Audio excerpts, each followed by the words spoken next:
Vietnam. Again, the phone number for Alana is 437-4211. Our second guest is making his way from the green room. You all know him, Lee Melsek, who is, there you go. Lee Melsek, who was for a long time a member of the Bay Oaks Committee. Have a seat, Lee.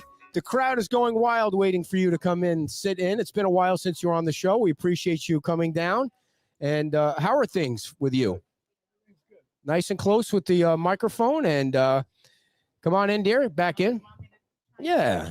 We're going to talk a little history of Fort Myers Beach. Everybody loves Lee. Oh, my gosh. They took everybody with them. They cleared out they're getting pictures outside. You remember Lee right there? Yes, I do. All right. Don't worry about that, Lee. We'll get it later. So you brought your laptop. Did you bring the history of Fort Myers Beach with you in your laptop? Let's get nice. There you go.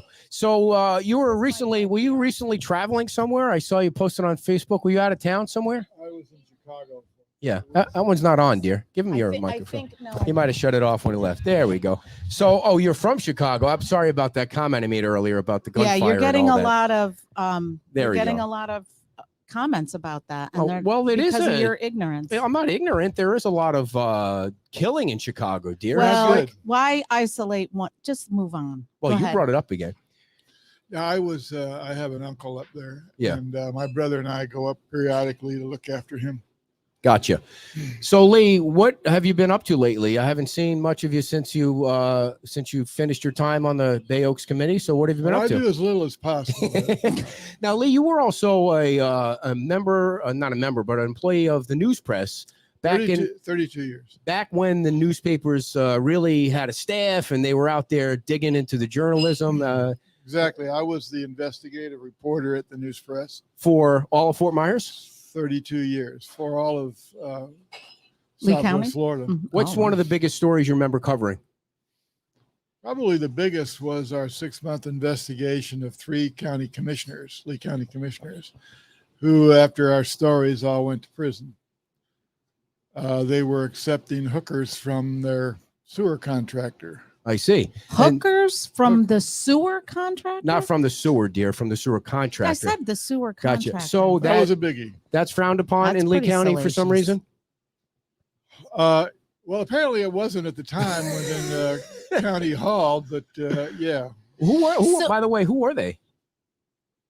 It was 1982. Yeah. Oh, so people probably won't remember who they are, right? Are they still around? Are they out of prison?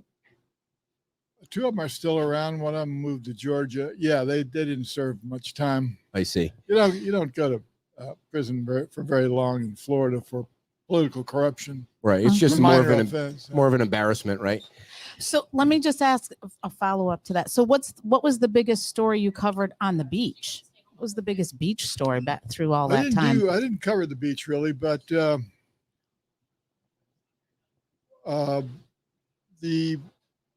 creation of the Mound House was an interesting scenario, and some of the shenanigans that went on afterwards.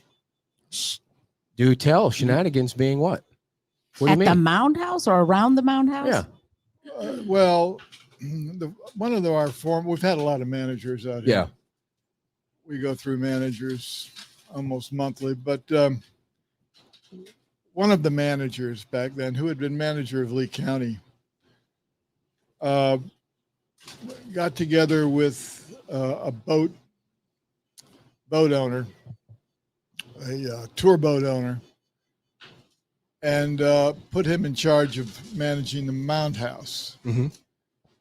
And we found out that he had written the plan and submitted it to the state. We had discovered that within that plan, he had embedded his boat company as the sole contractor for the Mound House boat tours. What's the problem with that? It's a huge conflict of interest. Oh yeah. So the manager had to fire him, and but I didn't really cover the beach much. I did a few stories, but mostly I was political corruption, police corruption in the city of Fort Myers and Naples. Gotcha. So you grew up on Fort Myers Beach. I grew up here. Tell us about that. Well, as I understand it, the island began about the third or fourth day of the creation, and I came here shortly after. Wait, you're I talking just about never knew you were this funny, Lee. You're talking I gotta about- say. Wait, are you talking about the creation of the town being incorporated or No, the no, creation? No, the creation I gotcha. of the earth. Gotcha. Creation of the, and I came here shortly after with my family. My book starts where we started in 51. 1951. My parents moved down here from Northern Illinois. Sweet. An interesting story. That's why There's you're a lot here. of interesting stories. Yeah. That's why you're right. here, man. Huh? We were from McHenry, Illinois, which is not far from one of your most loyal listeners, Sue Harvey Lowry. Mhm. She's from Crystal Lake. And Crystal Lake had a lot to do with the beginning of the shrimp industry in Fort Myers Beach, which back then was the industry. There wasn't the tourism that exists today. A man by the name of Arthur Anderson Jr., whose father was the Arthur Anderson who created what became the biggest accounting firm in the world. But Arthur Jr. didn't want anything to do with the firm, so he invented what was then the modern day vending machine and quickly sold it to, I believe it was AMC, and brought his millions to Fort Myers Beach because about 1950, huge beds of shrimp were discovered off the Keys and the Yucatan and Mexican waters. So the boat owners up in Mayport and Fernandina Beach and Jacksonville moved their boats down here to be closer to those wonderful shrimp beds. And Anderson got involved with that. He came down here and bought the dock at the foot of on the other side of the bridge, the foot of the next door to Bonita Bill's. It was Golf Pack. My father came down and worked for him for a short while. And then my dad became a shrimp broker, a bidder for a company in Tampa. But Anderson had a lot to do. He and his partner, Doc Townley, had a lot to do with the beginning of the shrimp industry, and it was huge. When they moved their boats down here from northern Florida in 1950-51, the sparse population of Fort Myers Beach doubled with the crews from those boats. And the crews moved into hundreds of shrimpers. And they moved into what was then Memory Lane, which is now the Lighthouse Resort. And there were a lot of small cottages there. And they moved in there. And the island in those days became almost the Wild West. That's a lot of sailors. A lot of sailors. And they liked to party when they were in for the few days each time they were in. And the partying went on at the Calypso, which is right across the street here. Now it's Winds. And the Surf Club. And they brought money, obviously, onto the island. And the money in their pockets didn't stay there long. It was gone by the next time they went shrimping. But it became pretty much the Wild West. And in those days, we had one deputy on the beach, lived out here. Just like now. Yeah. Well, he was he was a nice guy, but he was a Barney Fife type. We need a Barney Fife type down here right now. Did he keep order? But anyway, he created something that just became standard practice today. At night, he would get called over to the Calypso or the Surf Club to break up a fight, and he would go in and find whoever started the fight, and he would throw them in the back seat of his little Studebaker. He didn't get a police car. And one night on the way to town, the inebriated shrimper reached over the front Uh-oh. seat and cold-cocked Barney. Harvey. And not long after that, another shrimper did the same. Really? So the sheriff at the time, Flanders Snag Thompson, one of probably the most powerful man in Lee County. Wow. He put a screen between the front seat and the back seat Of the Studebaker. Yeah, and Harvey Studebaker was the first to have the screen, which is now standard procedure. Wow. Who knew? So that started right here on Fort Myers Beach. Is that going to be in your book too? Probably. So back in the 50s and 60s, when you were a young toddler schooling around the beach here, it was the days of the arches and the swing bridge and the roads that went through everything. And old is new again down here with the arches. What do you remember about the arches, and what do you think about the? Well, I fell off the arches. That's what I remember. Did you get injured? We used to climb the arches. I skinned up. Yeah. There were bushes underneath it, but that's what I remember about the arches. We're at the foot of our movie theater here. Really? The old Beach Theater, which was owned by a lady from LaBelle. And I worked there as a kid, sweeping the floors. There were concrete floors and wooden seats. And the projector, it wasn't a real sophisticated projector. And halfway through a movie, it would Snap out. Yeah. But what were you making per hour? It had a beautiful balcony, by the way. What were you making per hour back then? Oh gosh, I don't remember. It wasn't even $1 because the two boys who were managing the theater, two brothers, also started a weekly newspaper out here. There already was one, started in 48 or 49, the Beach Bulletin. But they started a weekly, and I was one of the delivery boys. And the delivery boys on Saturdays had to also go to the movie show and sweep the movie show. But before we started our jobs there, he would sit us in the balcony and run a bunch of cartoons off to loosen us up. Oh, I see. Didn't know. But it was probably, we may have made 50 cents an hour. So where kids these days drink beer, smoke weed, and do other things, you guys were watching cartoons back in the day. Well, we drank beer, but I see.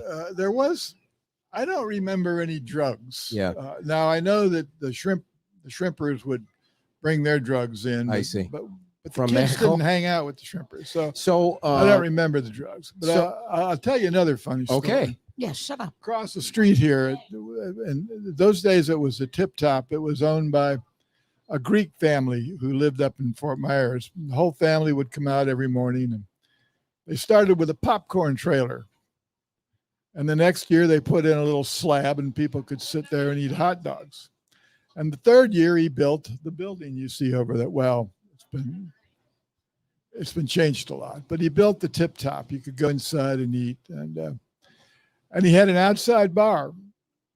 And at night he would, with the beer coolers out there, and at night he would put chicken wire up around the outside bar to keep people out. So the kids at the island at that time, somebody always had a wire cutter in their car. Of course. So we would go down, and one kid in particular used to be proficient at snipping the wire just right. And we would get in and get the beer and go down to the south end where the huge sand dunes were located. And we would set bonfires in the sand dunes and Rebels. party all night. Crazy. Were any girls involved there? And then the next morning on Sunday mornings, we would go down. Some of us would go down to the Tip Top and sit outside and drink coffee or Coke. And Condorellis would be running around ranting about how he had been robbed of his beer again, and he was sure it was the shrimpers. And you egged him right on that it was. We would sit there and just kind of smile. Yeah. So there were girls back then that you guys? There were partied? girls. We Yeah. had the best looking girls. Of course you did. Lee County. Now, when you say Lee County guys came out here today. I see. When you say you went to the south side, it's a little different. The south end. The south end. It's a little different than going all the way to the bridge. It probably was. There was no bridge. It was a lot shorter, the right? bridge down there wasn't built till 64, 65. You're an Which encyclopedia. opened this island up to the commerce you see today. Now, okay, real quick, what do you think about the arches being brought back? I'm not a supporter of that. I think it's silly. They wouldn't represent what the arches were. There's not enough. They're a pile of rubble. Okay. I found them years ago in Hemmelgarn's yard, and he wanted $35,000 for the rubble, and the town said no. The town manager said, no, we're not going to do that. Yeah. There's just not enough, Ed. Right, right. I mean, too much of it got destroyed. Sure. What's funny about that is while they were building the bridge, the contractor that was building the bridge had a sub who was contracted to take the arches down. But the commission chairman at the time was a Fort Myers Beach resident whose son I grew up with, and he still lives here. The commissioner is dead, but Roe Roberts, he was an excellent county commissioner. He was in negotiations with the bridge contractor to save the arches and to move them, if possible, over into the beach park across the street here. But unfortunately, at the time they were negotiating, the subcontractor didn't know anything about it and knocked the arches down. So yeah. we almost kept the arches in. But they're rubble today, and a lot of people, don't like the fact that I have opposed the arches, but that's everybody has their own opinion. Right. So no, I'm not an arches guy. So let's throw some names out there, Lee, because I've been trying to get a group of you together to kind of put the history of Fort Myers Beach on record in audio format somehow, and we just haven't been able to connect yet. Yourself and Russ Carter and Barbara Hill and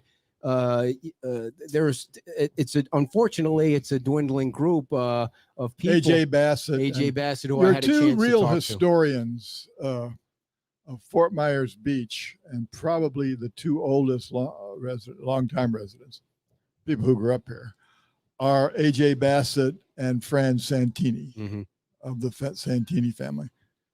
I was president of the Estero Island Historic Society for several years. They were on the board.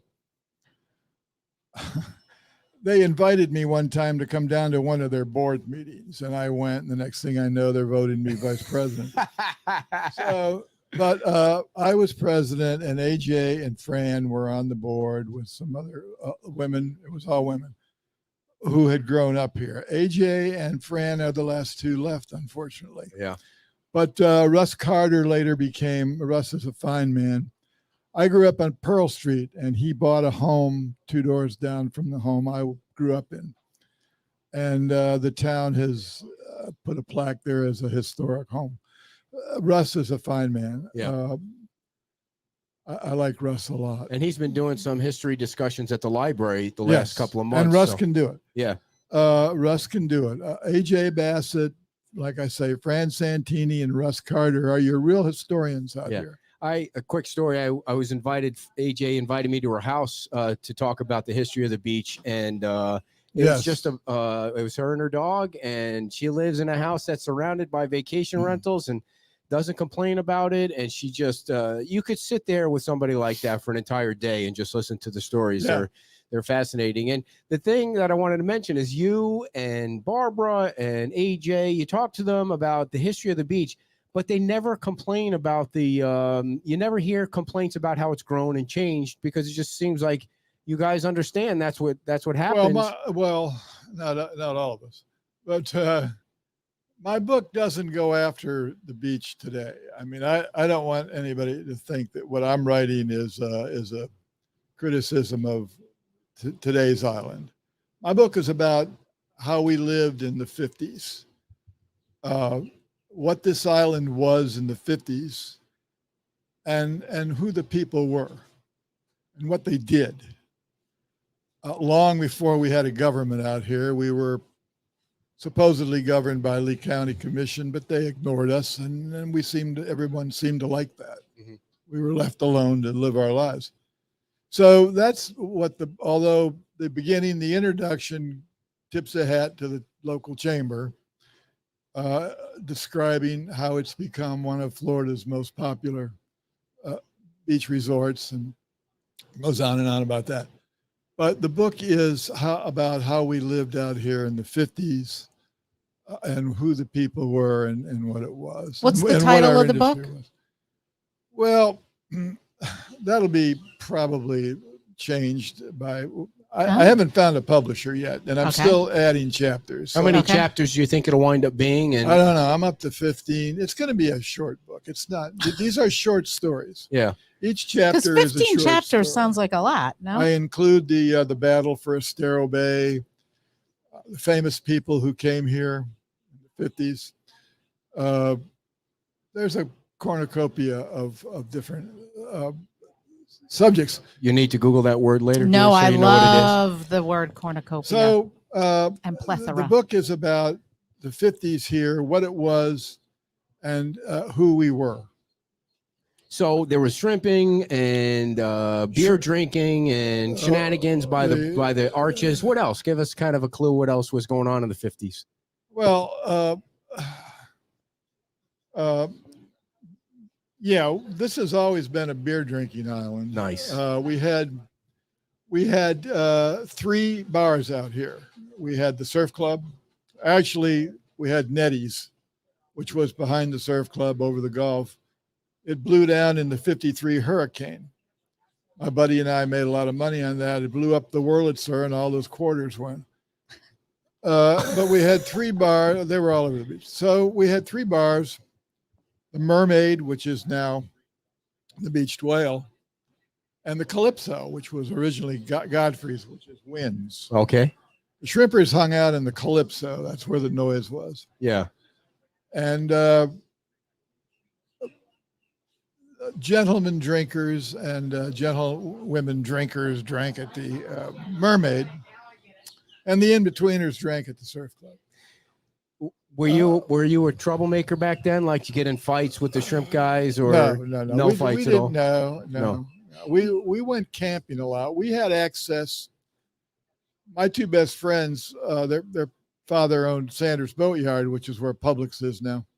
So we had access to any boat we wanted, and we would throw our sleeping bags in the boats. Particularly, we had a beautiful mahogany Century speedboat. And we would go out to the various islands. We burned half of Lover's Key down one night. Well, we would go out to the islands, Dog Island and camp. Upper Captiva, Usepa, you name it, we took boats there. That's how pretty much we grew up. And we swam mostly in the canals. We didn't swim in the Gulf. Tried to play with some porpoises. Really? And I went to work very early at 11 years old on the shrimp docks. So I kind of grew up on the shrimp docks as a worker. And in those days, I was the only white guy working on the docks. The black men would come out from Dunbar, and it was $1 an hour. And at the end of the day, the man would stand there and with boxes of dollar bills and hand you, if you worked 12 hours, he counted out $12. So wow. when you lined up, mine, of course, went down to Girls Drugstore over here. For what? The beer? Girls Drugstore, Cherry Cokes and comic books. I see. Cherry Cokes. I love Cherry Coke. But we were 20 miles from the nearest town out here, and one bridge.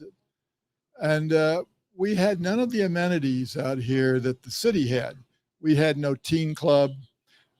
In 56, several of the organizations out here, there was a Rotary and a Lions, started a little league of 3 teams. But before that, we had to find ways to entertain ourselves. And we did a pretty good job of it. Now, you mentioned a couple of minutes ago about some famous people that came through here. Yeah. Can you name drop a few? Al Capone used to come over here. Oh, come on. Yeah, this is before my time, but I know people who saw him. He fished in Estero Bay when he was living on Star Island over in Biscayne Was he Bay. fishing there or dropping something in the water? Was he fishing for fish or bodies? He had a little fishing camp here, and he knew people for some reason. He knew people in Fort Myers, and they would put him up. But he fished Estero Bay. Myrna Loy at the time came here for several of her honeymoons. Who? Myrna who? Loy. Wait, who? Whenever she'd get married again, she'd do her honeymoon here at Scaturo's Cottages, which is the Gulf side of Pearl Street. I would say if it didn't work once, maybe you should pick another Wait, who's place. Myrna Loy? Famous movie actress. I see. Like there must have See, been. there's one- heads nodding in That must have agreement been here. when they The did Thin Man movies. Oh, you don't remember Myrna Loy? She must have been in those silent movies. back She in the could day. be seen strolling up the stairs at Daisy's restaurant for breakfast. Of course. My pal's mother would serve her. We had Perry Como a couple of years at Scaturo's Cottages. Greatest Christmas songs ever. And Perry then we Como. had, here's a great short story. The Pittsburgh Pirates trained in Fort Myers. And in 58, they got Big Clue, Ted Kluszewski from Cincinnati. He's in the Hall of Fame. And he dude. rented a house out here behind the Holmes House restaurant. And Jamie Holmes, their son, was a good friend of mine. So he met Jamie Holmes, and he invited Jamie to, he had a pink Pontiac convertible. And he invited Jamie to ride into the Pittsburgh games with him at Terry Park in Fort Myers. Well, Jamie, of course, invited me. So one day, on a Saturday, my dad ordered me to shovel out the septic tank in our yard. Ugh. And I told him that I couldn't do that because Big Clue was going to pick me up and we were going to the Pirates game. Oh, stop it. Oh, yeah. So my father just kind of looked at me and with that Sure kind of thing. BS look. And He Now, wanted you to go shovel go some pick of that. up the shovel. Go pick up the shovel and do what I told you, clean the sewer. So all of a sudden, here comes the pink Pontiac convertible down Pearl Street, and he pulls in the yard, and Big Clue's behind the wheel. And he gets out and he goes over to my father and introduces himself. Hi, I'm Ted Kluszewski. Oh, wow. And would it be all right if your son rode with me into today's game? And my father was just, that had that look of incredulous on him. He didn't even think it was him. No, he knew it was him. I see. You knew who Big Clue was. I see. He was the guy who's the baseball teams had to cut off the shirts at the arms because his arms wouldn't fit in the. I know the feeling. Oh, yeah, Big right. Clue. Big Clue. Here's the kicker. Big Clue was trying to quit smoking cigars. And one day he asked Jamie and I if our dad, he opened up his trunk and he had all these box of cigars. Fans would send him boxes full of cigars. Wow. And he had all these cigar boxes in his trunk. And he asked Jamie and I if our dads smoked cigars. And Jamie and I looked at one another. Yeah, our dad smokes cigars. Yeah, Sure, right. Yeah, sure. So he started passing out these boxes of cigars. Of course, neither one of our dads smoked cigars. And he started passing out all these boxes of cigars. He was a really fine gentleman, Kluszewski. And so Jamie and I hid these cigar boxes under the Chapel by the Sea church, which was across the street from his house, Perfect hiding place. and would spend some nights over there. You wouldn't want to hide him there now. Well, no, back then they were on piling. The church was up off the ground, and it's in Harlem Heights now, the old church. And we would sometimes spend nights over there lighting up cigars. And Nice. It had belonged to Ted Kluszewski. And I'll tell you something about Big Clue. Yeah. He would go on rainouts. He would go in the Mermaid, now the Beached Whale, he and his wife, and they would always sit at the end of the bar. And if you saw the pink Pontiac convertible in the parking lot, the locals would go in because he would regale them with tales of the Oh. locker room. Can you imagine if there was videotape of And that he always now? drank vodka martinis. And the man could sit there all day long and down vodka martinis, get up and leave and walk the straightest line you ever saw, get behind the wheel of the pink Pontiac convertible and drive the straightest line you ever saw And play the next day. and play the next day. What number of home runs, most home runs for him in one season? Geez, I don't know. What kind of historian But are I you? was with him. I was at Terry Park with him. We were just walking into to Terry Park out in East Fort Myers where they train. When the general manager team came up and told Big Clue that he had just traded him to the White Sox, Oh, boy. trained in Sarasota. and you have to go pack and get up there today. Wow. So Big Clue, we drove back to the beach. He dropped me off, and I said, Big Clue, my dad is a big White Sox fan. He was born in Chicago. He was born in Cicero. And he's a big White Sox fan. Go win a World Series for him. And that was 1959. And the last words Big Clue said to me were, Lee, I'm sure going to try. And he did. They did? They went to the World Series. First World Series played west of the Mississippi River in L.A. And in his first game, he hit 2 home runs. Wow. So we are running out of time, Lee, but Jay Randolph says that Clue was featured in cigarette ads back then. Do you recall that? I think that's true. I think he was. I think he had a cigar ad, too, apparently. Cindy wants to know if you can recall like 5 or so of the oldest businesses right now still around on Fort Myers Beach. Boy, that's a good question, Cindy. Good for you, That's the Cindy. first time we ever gave a listener the bell. There you go. Well, I'd have to think about that. Will that be in your book? Because the island has changed so much. Well, it may be now. Thank you, Cindy. I There's really have another to chapter. think about that. Free book for Cindy. So I'll name give one. you one. Go I'll ahead. give you one. The gym next to the fire station was originally Thompson's Red Top Grocery. That's one of the oldest businesses. the gym or the 7-Eleven. It's a 7-Eleven now. I'm what you sorry.